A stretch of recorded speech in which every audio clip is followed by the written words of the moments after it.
Pérdidas y duelos en tiempos de crisis, por la doctora Gloria Sierra Uribe. La conmemoración de los difuntos tiene un valor profundamente humano y teológico, pues abarca todo el misterio de la existencia humana, desde sus orígenes hasta su fin sobre la tierra, incluso más allá de esta vida temporal. Nuestra fe en Cristo nos asegura que Dios es nuestro Padre bueno, que nos ha creado, pero además también tenemos la esperanza de que un día nos llamará a su presencia para examinarnos sobre el mandamiento de la caridad. Sabemos que muchas personas, a causa de la pandemia, de la enfermedad, han partido a la casa del Señor. Hoy queremos invitarlos a ustedes, familiares y amigos, a continuar elaborando el duelo y animarlos en la esperanza cristiana.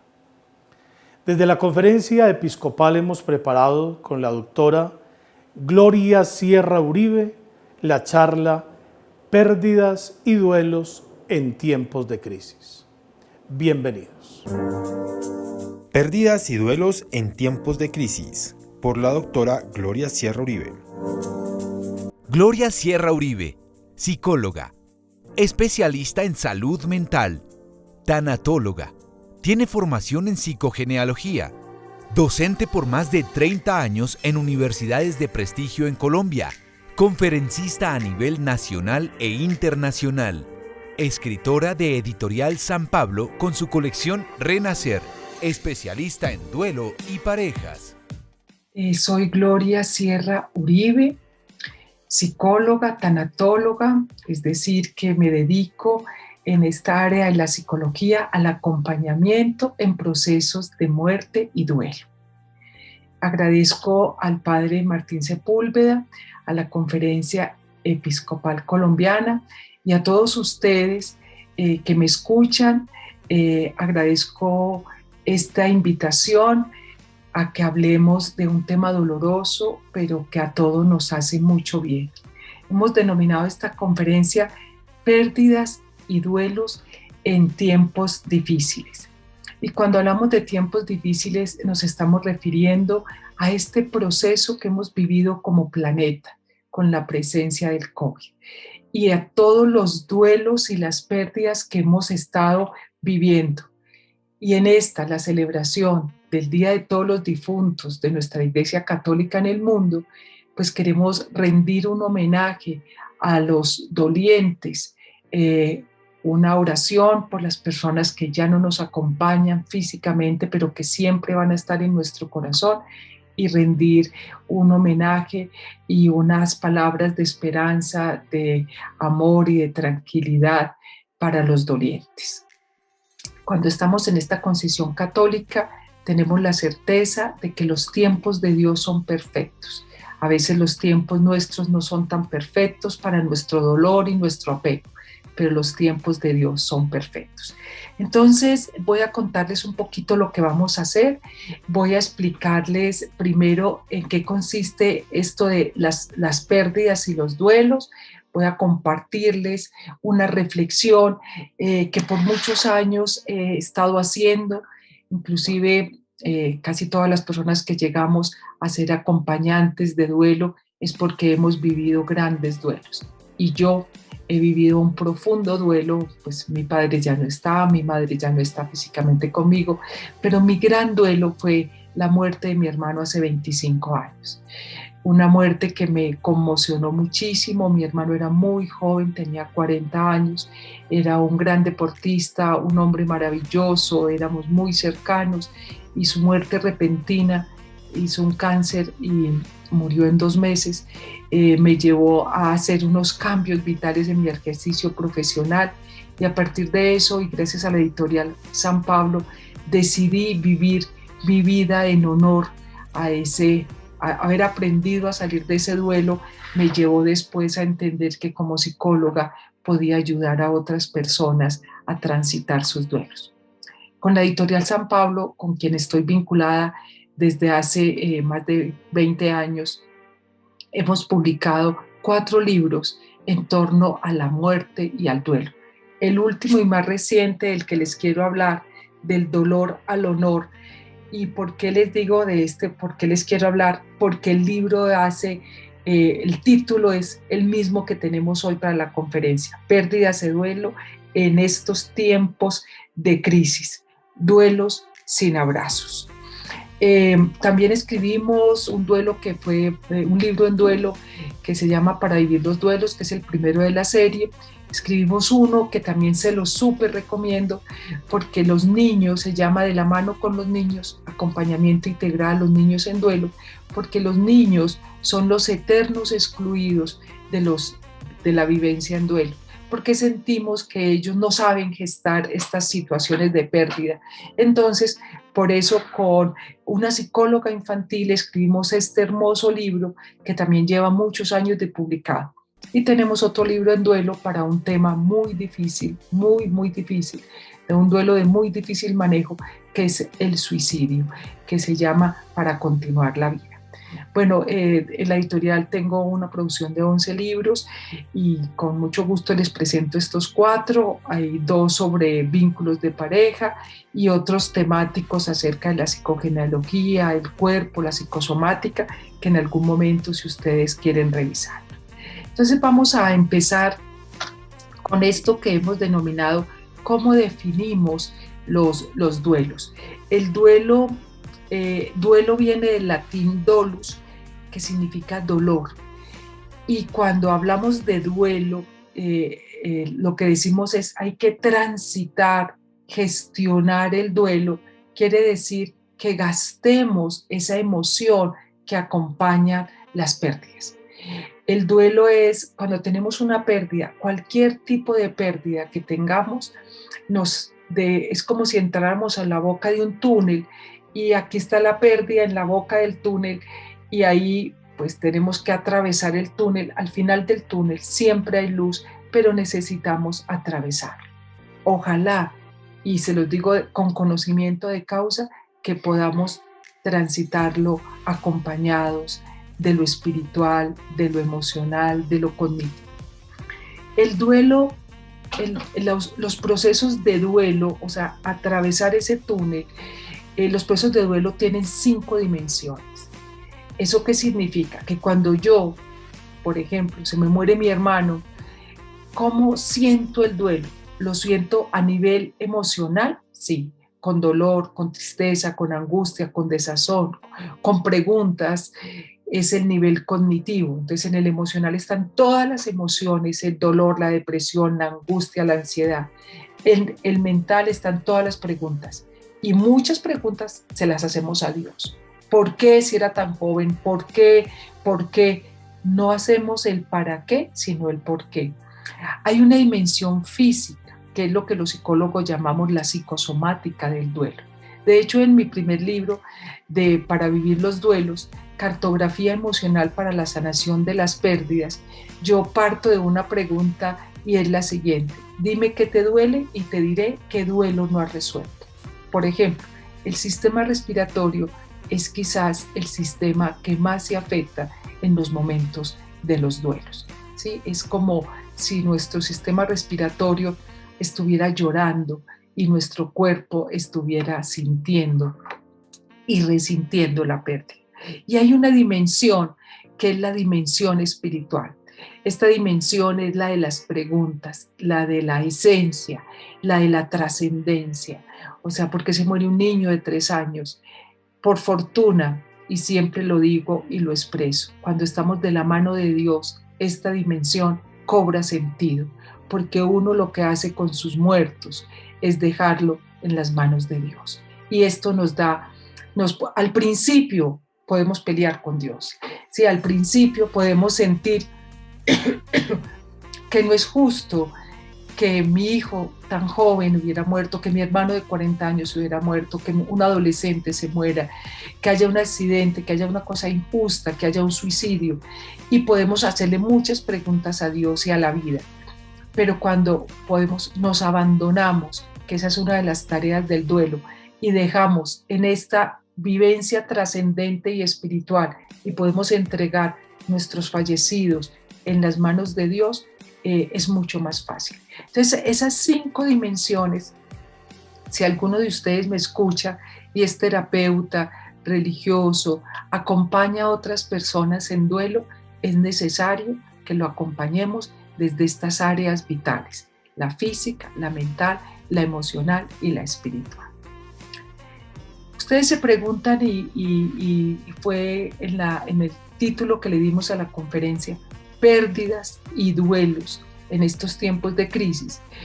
¿Qué pérdidas nos llevan a procesos de duelo? Todas las pérdidas nos llevan a procesos de duelo. Perder un trabajo, que es lo que hemos visto en el COVID, perder una relación de pareja, perder dinero, perder cosas materiales, etc.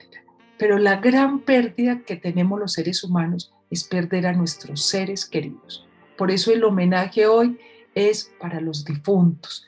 El homenaje hoy es para esos seres que nos acompañan desde otra dimensión y que nosotros sentimos su presencia porque siempre van a estar en un lugar en nuestro corazón. Entonces, lo que quiero decirles es que cuando tenemos una pérdida, las pérdidas se dividen en dos. Existen 2 tipos de pérdidas. Unas pérdidas que son tangibles. Yo pierdo este esfero, yo puedo perder mi celular que está apagado, yo puedo perder mi computador, yo puedo perder, eso es tangible. Lo intangible es lo que pierdo con lo que pierdo. Entonces, por ejemplo, supongamos que yo tengo este reloj y este reloj, yo salgo a la calle y me lo roban. Eso es una pérdida tangible. Inclusive yo puedo meterme por internet, sé la marca, busco el modelo y seguramente puedo comprar un idéntico. Lo que pasa es que este reloj me lo dio mi madre 1 hora antes de fallecer y me dijo: hija, a mí ya se me terminó el tiempo, ahora continúas el tuyo, en honra a ella. Entonces el ladrón se me llevó lo material, pero se me llevó lo intangible, el significado. Cuando yo pierdo un empleo, pero lo que pierdo intangible son lo que significaba para mí ser de esa empresa, ser de esa universidad, ser docente de esa universidad. Lo que pierdo con lo que pierdo es la pregunta que siempre nos hacemos con lo intangible. Yo puedo perder un matrimonio, un vínculo de pareja. ¿Qué pierdo con eso que pierdo? Yo puedo perder un hijo. ¿Qué pierdo al perder el hijo? Pierdo las ilusiones, pierdo el futuro de mi hijo, pierdo, lo intangible. Me gusta mucho invitarlos a que ustedes piensen en la intangibilidad de lo que han perdido. También, y para poder entender que los duelos son ese túnel, la psicología tanatológica, la psicología de los duelos, hemos logrado identificar unas fases en este proceso de duelo. Y estas fases en el proceso de duelo usualmente empiezan con una fase que se llama negación. Esta fase es como una especie de colchón emocional, como una especie de soporte emocional para podernos adaptar a la pérdida. Supongan ustedes, y se los voy a decir con una situación familiar, mi cuñado, el esposo de mi hermana mayor, hizo una embolia pulmonar y murió en 10 segundos. Él se sentó en la sala de su casa, mi hermana se quedó mirándolo y ella le decía papi, le dice: papi, ¿qué tienes? Y dijo: me siento mal, y se murió. Duró 10 segundos. Y pues obviamente ella gritó, pidió ayuda, lo sacaron de la casa, lo metieron a un auto, lo llevaron a la clínica, pero ya iba muerto. Cuando llegó a la clínica estaba muerto. Yo llego a la clínica en 5 minutos cuando estaban en maniobras de resucitación y me dice la directora de urgencias, me dice: señora, su familiar llegó muerto, hizo una embolia pulmonar y está muerto. Entonces yo pienso en mi hermana, que fue una mujer que vivió 40 años con él, que no tuvieron hijos, que murió, era quedarse sin vida, sin eso que era su vida entera, que era su matrimonio, su hogar, él que ya estaba jubilado, que pasaba todo el tiempo con ella. Entonces yo lo que hice fue tomar el teléfono y decirle, hermanita, papi está muy mal, está muy mal. No le dije inmediatamente que se había muerto, para que ella fuera entendiendo que podía morirse. A los 10 minutos hago una llamada, él murió hace 10 años, a los 10 minutos hago una nueva llamada y le digo, sigue muy mal, los médicos dicen que es muy probable que fallezca. Le voy haciendo eso que llamo colchón emocional para que ella fuera adaptándose a la posibilidad de que él se muriera. Y a la media hora le dije, papi se murió, y ella dijo, yo se lo había entregado ya a la Virgen. Entonces ella se fue a orar y dijo, sí, va a quedar pues en unas condiciones muy mal, porque pues, nos habían dicho que donde hubiera sobrevivido hubiera sido muy grave. Entonces yo le expresé eso y ella dijo, yo ya se lo entregué a la Virgen. Entonces esa primera fase que se llama negación, es una fase que nos permite ir sintiendo que la persona se murió. Cuando a uno le dicen se murió tal, uno dice, no puedo creer, pero si era tan joven, ¿qué pasó? Esa fase es una fase que la necesitamos. Lo que sería preocupante es que nos quedemos en una fase de negación, que pasen 2 días y no aceptemos que la persona está fallecida. Hay una fase de tristeza que usualmente acompaña todo el proceso de duelo, una fase de emociones desbordadas. Uno puede tener rabia, puede tener dolor, puede, por ejemplo, ante muertes muy injustificables, un accidente de tránsito, un asesinato, o sea, todas esas muertes que son violentas, puede haber mucho desbordamiento emocional y ahí todos los familiares debemos estar pendientes, o sea, de qué es lo que pasa. Yo recuerdo alguna vez la muerte de un hijo de un compañero mío de colegio, de mi pueblo, que lo asesinaron por robarle su celular. Y él lo único que decía es, voy a matarlos, voy a saber quiénes son, voy a matarlos. Y hay que permitir que desgaste la emoción, pero que no llegue a la acción. O sea, lo que se hizo y su esposa no lo dejó salir de la casa, buscó ayuda, porque seguramente en ese ataque de ira, de obnubilación mental, porque cuando uno tiene mucha rabia se produce ese síndrome psiquiátrico que se llama la obnubilación mental, hubiera cometido muchos errores. Hay una búsqueda de negociación y la negociación la hacemos con Dios usualmente. Yo recuerdo que mi madre en el sepelio de mi hermano le dijo, despidiendo a mi hermano, le dijo a Dios, te llevaste la flor más hermosa de mi jardín, somos 11 hijos, éramos 11 hijos, pero a cambio te voy a pedir que me des la paz y la tranquilidad para soportar este dolor. O sea, la negociación era con Dios. Y hay una fase que es a donde esperamos todos al transitar el túnel llegar, que se conoce como la fase de la aceptación y la reconstrucción. Eso quiere decir que aceptamos la pérdida y reconstruimos la vida y aprendemos a vivir sin ese ser querido. Miren que yo soy tanatóloga, como se los dije, pero cuando se murió mi madre el 7 de junio del 2011, durante 1 año no atendí a nadie en terapia de duelo. Y mi argumento cuando me llamaban a pedirme una cita era, yo estoy en duelo. Y todas las personas lo entendieron. Y les quiero decir, yo estaba en un duelo que no era de dolor, porque mi madre estuvo 5 años enfermita y cuando se murió le dimos muchas gracias a Dios por su fallecimiento. Pero yo no sabía cómo era vivir sin mi mamá. Entonces tenía que aprender a transitar mi vida sin mi madre. Entonces ese tiempo, esa fase de aceptación es una fase que es aprender a vivir, especialmente por muerte de los seres queridos, aprender a vivir sin ese ser querido, sin ese ser amado. Y en estos tiempos de COVID, la fase de aceptación es más tardía, por una razón, es porque en este tiempo nos quitaron de un tajo los ritos, los homenajes, los abrazos, nos quitaron el cuerpo, porque las personas que mueren por COVID son incineradas sin que las podamos ver, sin tener evidencia de que murieron. Y esto que les estoy diciendo es súper importante, porque nuestro psiquismo necesita la evidencia para poder elaborar.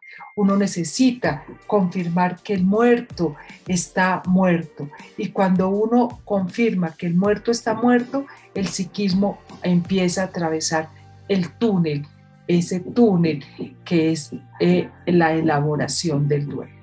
Entonces, este tiempo es un poco más difícil por eso. Vamos a entender también que hay unas variables en el duelo, que esta es una variable, la variable por muerte por COVID, la variable por muerte por un asesinato, muerte en un accidente de tránsito, muerte en un suicidio. O sea, esas son las variables. Hablamos de variables del fallecido y hablamos de variables del doliente. Las variables del fallecido son el tipo de muerte, la edad de muerte, los últimos momentos que tuvimos con él.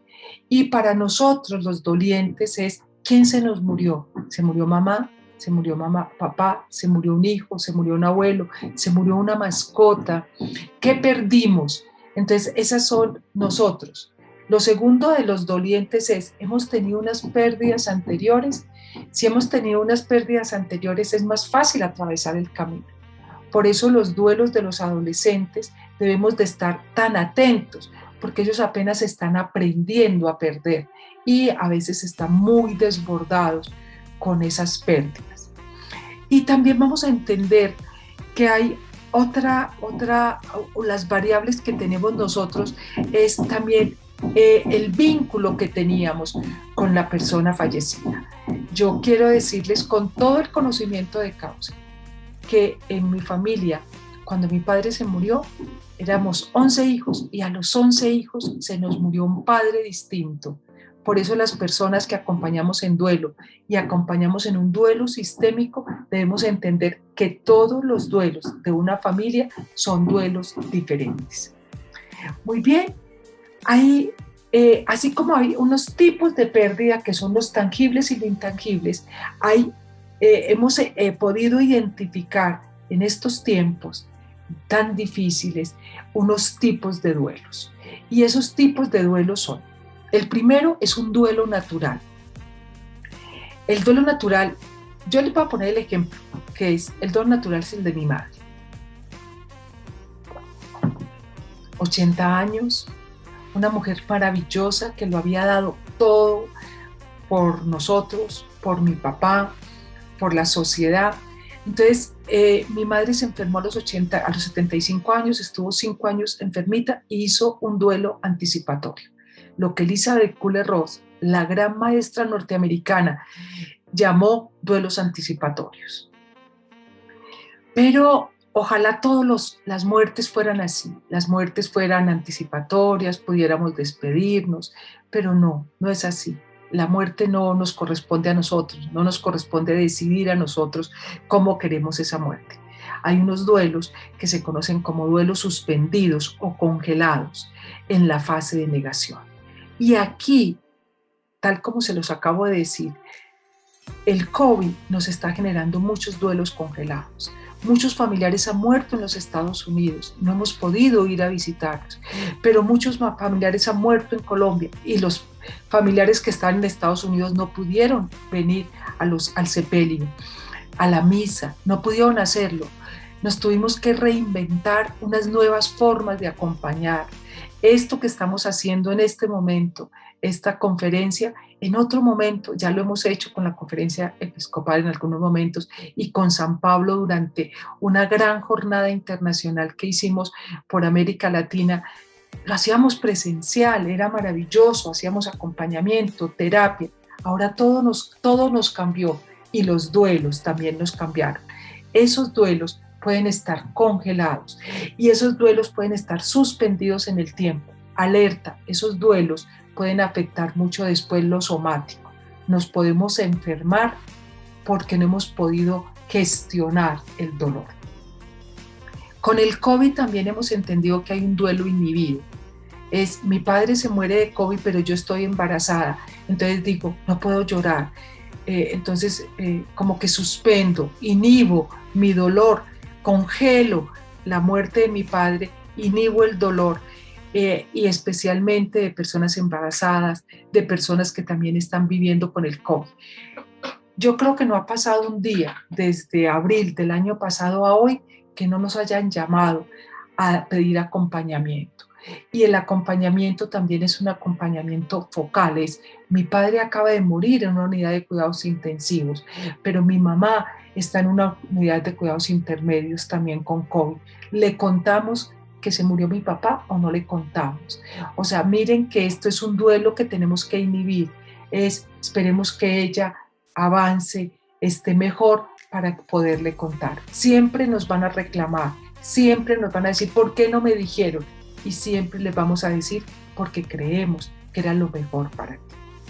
Hay duelos que también se llaman retardados, o sea, no los suspendemos, no los congelamos, pero nos demoramos mucho en el tiempo.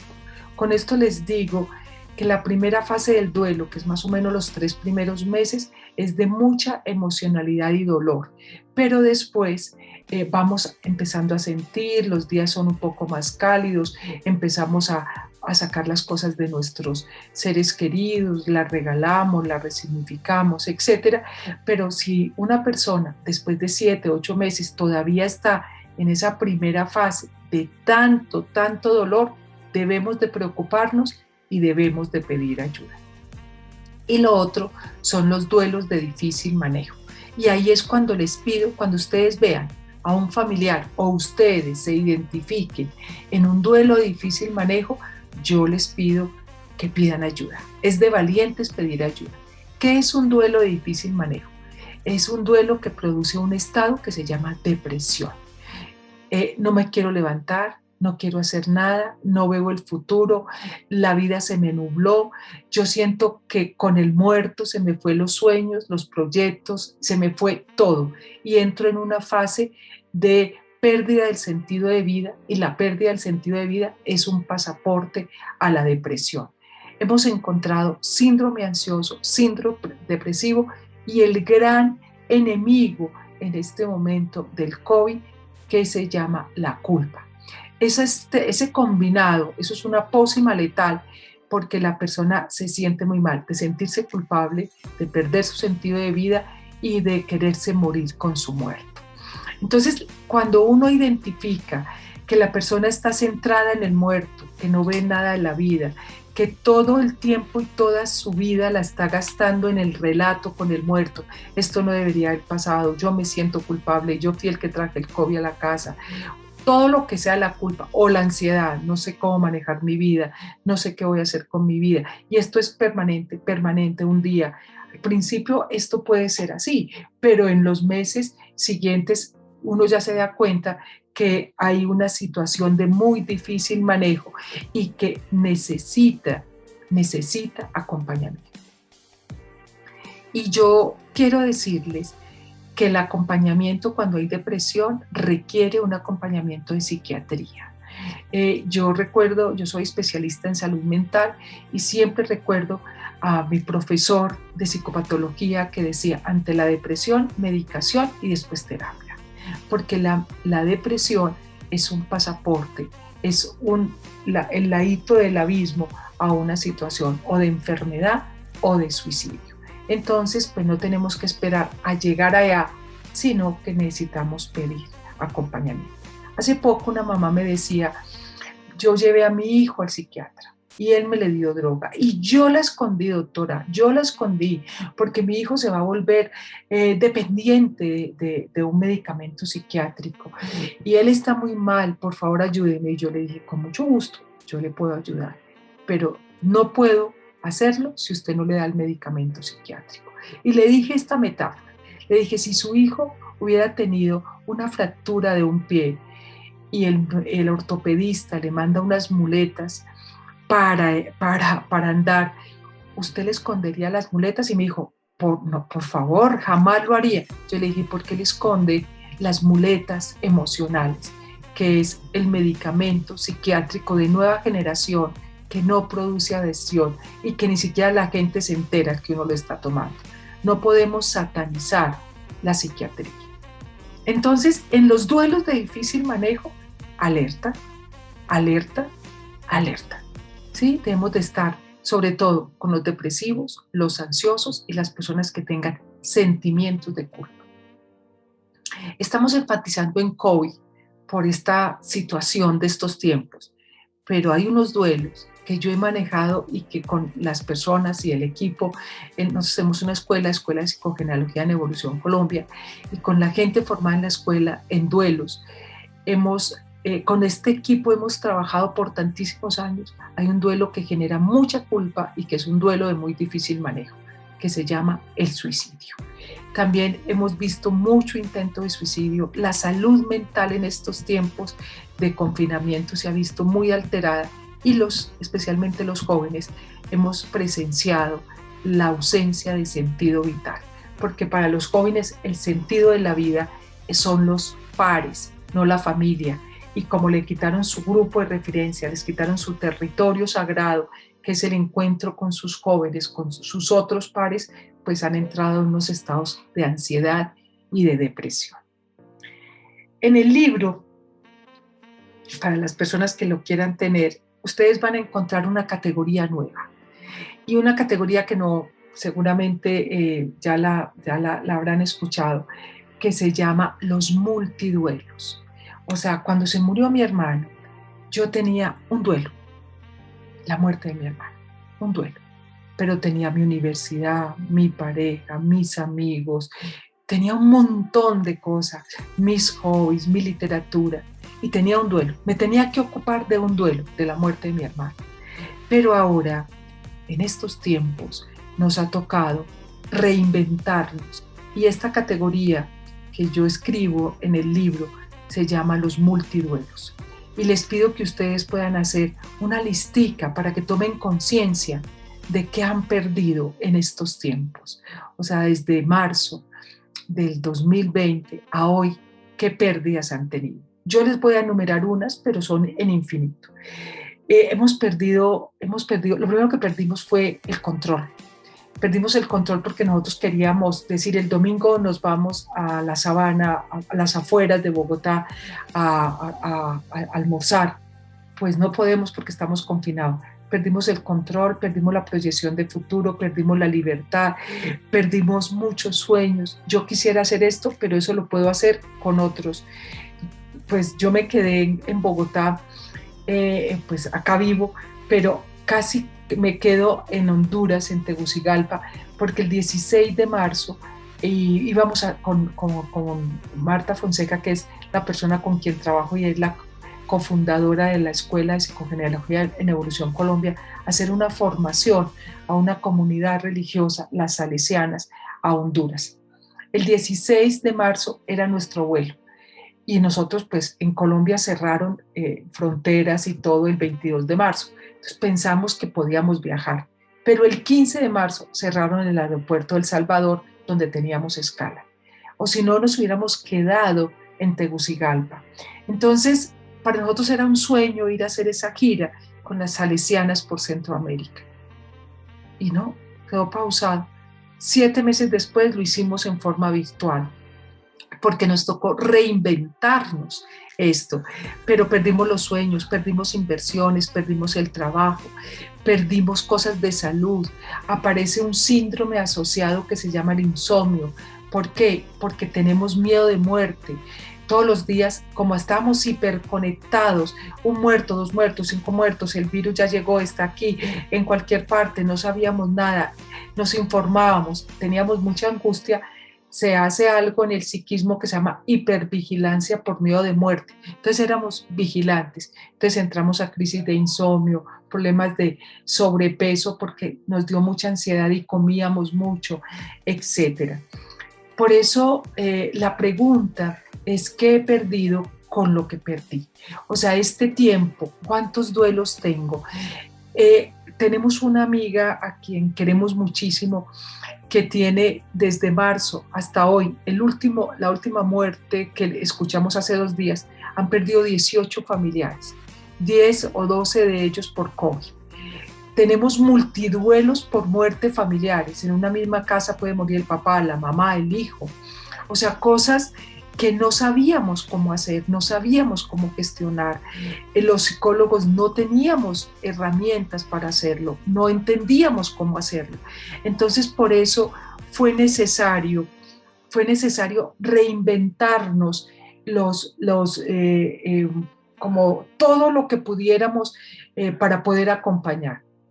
Entonces, las misas que hacíamos eran virtuales, pero estábamos, la llamada, poder a una persona que quedó solita, que se le murió su hijo, hacer una videollamada con ella y desayunar con ella en la videollamada, rezar el rosario al final de la tarde, hacer el novenario, o sea, todo lo que pudimos hacer al servicio de acompañar estos multiduelos, hacer reuniones. Con mi familia, por ejemplo, hacíamos reuniones en las cuales como que revivíamos, eran los cumpleaños, entonces los celebrábamos, ellos en cualquier lugar del planeta. Tengo una sobrina en la China, tengo otra en Australia, tengo un sobrino en Argentina, entonces mi hermano en Montería, yo en Bogotá, nos reuníamos y estábamos, la presencia, la cercanía, poder estar. Entonces, estos multiduelos nos llevó a entender que era necesario unos elementos de acompañamiento diferenciales. Antes íbamos a la sala de velación, antes abrazábamos, antes acompañábamos. En mi tierra, en Río Negro, Antioquia, mi madre por toda la vida, desde que era muy joven hasta que murió, ella acompañaba a personas en duelo, en el novenario. Íbamos a las casas, hablábamos, gastábamos el dolor, recordábamos a nuestro doliente, hablábamos de él. Todo eso quedó suspendido, todo eso desapareció. Entonces nos tocó inventarnos unas nuevas estrategias de acompañamiento, desde lo espiritual, desde lo físico, en estos medios, hacerlo por Zoom, hacerlo por cualquier plataforma, por WhatsApp, una videollamada, enviar. Aprendimos a enviarnos regalos, aprendimos a hacernos sentir presente, a enviar unas flores, a enviar algo que al otro le dijera, estoy contigo y de tu lado. ¿Ustedes piensan que esto fue fácil? Esto no fue fácil para ninguno. Todos nos tuvimos que reinventar una nueva forma de acompañar. Y dentro de la sistematización, y ustedes la van a encontrar en el libro si quieren profundizar, hay una cosa que hemos denominado elementos de acompañamiento, y el primero era no tomar decisiones. No tomar decisiones en ese momento. La gente decía, se murió mi papá, voy a vender esta casa, se murió mi papá, me voy para no sé dónde, se murió no sé qué, mi marido me dejó, entonces voy a... No, entonces en duelo, lo primero, y las personas que acompañamos, y yo sé que muchos religiosos y religiosas me están escuchando y muchos terapeutas o muchos padres me están escuchando, es acompañemos a la persona que está en duelo, que tiene una pequeña obnubilación mental, que no puede pensar claramente, acompañémoslo a que no tome decisiones en primeros momentos. Yo recuerdo una mujer que su hijo se suicidó en su casa. Y lo primero que me dijo fue, voy a vender esa casa y la voy a vender ya. Y claro, seguramente hubiese habido una persona que le ofrece muy bajo y le dice, se la vendo por tanto, le doy tanto. Y ella, con tal de quitarse su dolor, pensando que quitándose su dolor es vendiendo la casa, la vende. Pero después se va a tener otro duelo por la pérdida de su espacio. Lo que hicimos fue resignificarlo. Le pedimos que se fuera a otro espacio mientras que ella podía elaborar su duelo. Después, con mucho acompañamiento espiritual y psicológico, logramos que ella resignificara su espacio.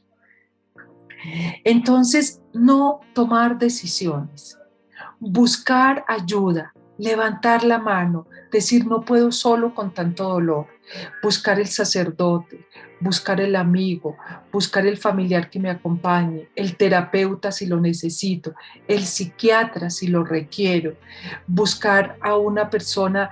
Hay muchas líneas de ayuda, mucho acompañamiento que se está haciendo. Por ejemplo, hay clínicas del alma, que son unidades de acompañamiento gratuito, etcétera, etcétera. O sea, todo es posible. El mundo se abre pero si yo levanto la manito y digo, por favor, padre, ayúdeme, padre, necesito ayuda, por favor, a un amigo, búsqueme un terapeuta, o sea, necesitamos buscar ayuda. Entonces, no tomar decisiones y abrirnos al acompañamiento. Buscar ayuda es de personas valientes, porque dicen, los psicólogos son para locos, eso es un mito. Busquemos ayuda, busquemos quien nos acompañe. Y, insisto, dentro de esta perspectiva del acompañamiento, yo les sugiero, y nuevamente se lo repito, y se lo repito porque conozco tanto dolor por el suicidio en situaciones de pérdidas. O sea, gente que perdió todo lo económico, no gestionó la pérdida y se suicidó, pero la familia se siente culpable. Personas que perdieron una relación de pareja y se suicidan. O sea, no poder elaborar una pérdida puede también conllevar a una situación suicida. Entonces, pues yo que he transitado por tantos años esto de las pérdidas y especialmente esto de las pérdidas y el suicidio, les digo que es importante cuando vemos a alguien en un duelo de difícil manejo, pedir ayuda. Dentro de las tareas del duelo la perspectiva es que acompañemos a los otros en lo cotidiano. O sea, lo grande es no tomar decisiones, lo grande es pedir ayuda, pero lo otro que sigue es lo cotidiano. Entonces, en las tareas del duelo, lo que decimos es, vamos paso a paso. Y aquí, y por eso el libro se llama Del dolor al honor. Es pequeños actos de amor en honor a la persona que no está, en honor a tu papá que vas a hacer. Yo fui decana de una facultad de psicología y muchas veces acompañé a mis estudiantes el día de su grado, se acercaban y me decían, a mí usualmente la gente me dice Glorita, me decían, profe Glorita, usted me acompaña al cementerio porque este título se lo voy a llevar a mi padre y en honor a él voy a ser un gran psicólogo, una gran psicóloga. En honor a mi hermano, este libro, y por eso les quiero compartir también la dedicatoria. Y dice a Caliche, mi hermano se llamaba Carlos, pero yo le decía y toda la familia le decíamos Caliche. Transformar el dolor de tu muerte en acciones en tu honor me salvó la vida y me enseñó la ruta para acompañar a otros. Gracias por dejarme tu esencia. Entonces, en las tareas del duelo es permitir que el otro, o sea, la gente me dice, ¿algún día voy a olvidar esto? Y yo le digo, no, nunca lo vas a olvidar, porque no puedes olvidar a tu hermano, no puedes olvidar a tu padre, no puedes olvidar a tu hijo que murió. Lo que pasa es que cada vez te va a doler menos su partida. Entonces, el duelo es que nos duela un poquito menos su partida cada día. Y el duelo es como una montaña rusa. O sea, un día estoy mejor, al otro día estoy triste, otro día estoy mejor, hasta que un día vamos más a la planicie y estamos un poco más tranquilos. He construido con el equipo y especialmente dentro de la Escuela de Psicogenealogía, hemos construido una propuesta de acompañamiento que se llama inteligencia vincular en tiempos de crisis. ¿Y qué es eso?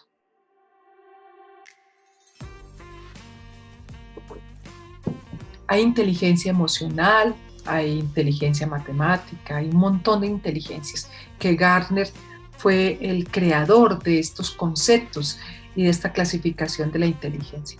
Pero nosotros hemos acuñado este término de inteligencia vincular, o sea, inteligencia de vínculos. O sea, ¿cómo soy yo inteligente en el trato con mi madre? ¿Cómo soy inteligente en el trato con mi pareja? ¿Cómo soy yo inteligente en el trato con mis estudiantes, con mis consultantes, con mis amigos? ¿Cómo soy inteligente en el trato en mi comunidad, si vivo en una comunidad religiosa?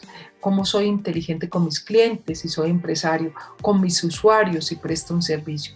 Eso se llama inteligencia vincular. Y entonces hemos entendido que la inteligencia vincular se puso a prueba en tiempos de COVID, porque el confinamiento nos quitó una cosa que es esencial en los vínculos, que se llama contacto y retirada.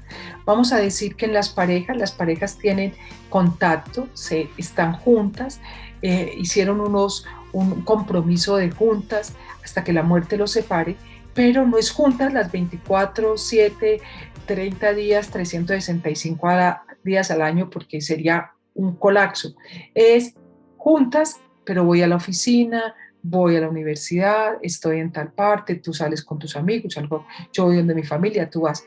El confinamiento nos puso en contacto directo y todo el tiempo. Entonces, por eso fue tan importante en esta inteligencia vincular aprender a negociar los pequeños o los grandes espacios que teníamos en el confinamiento. Pero especialmente lo que más aprendimos fue aprender a cuidarme y a cuidar a los otros. El COVID nos enseñó la solidaridad del cuidado. Si yo salía a la calle y no me protegía, a las personas que amaba podía traerles el COVID.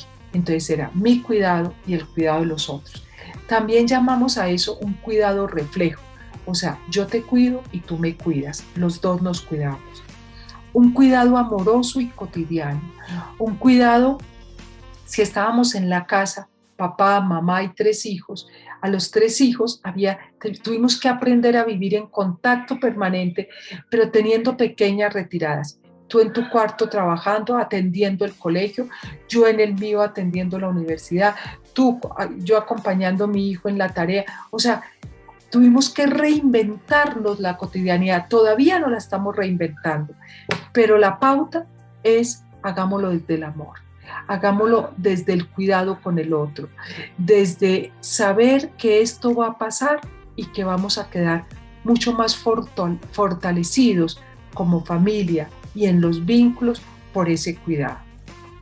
Y los pequeños actos de amor, o sea, nos dimos cuenta, y esto es una de las grandes ganancias de estos tiempos, nos dimos cuenta que hemos aprendido a vivir con lo básico, con las cosas esenciales. No, aprendimos y además nos lo dijeron todo el tiempo, solo puede salir una persona a comprar lo esencial, comida. Aprendimos a vivir con lo esencial, con lo absolutamente esencial. Aprendimos a entender que había muchas cosas que nos sobraban, que la sociedad de consumo nos vendía y que nosotros salíamos corriendo a comprarlas. Aprendimos a mirar lo importante, aprendimos el valor de los abrazos. Cuando yo pude viajar a donde mi familia y pude abrazarlos, pese a que tuviéramos el tapabocas, yo no sabía cómo era de importante abrazar a un sobrino, porque era cotidiano que nos abrazáramos, pero después de 9 meses de no hacerlo, fue como un regalo. El COVID nos ha enseñado estos pequeños actos de amor y la grandeza de los pequeños actos de amor.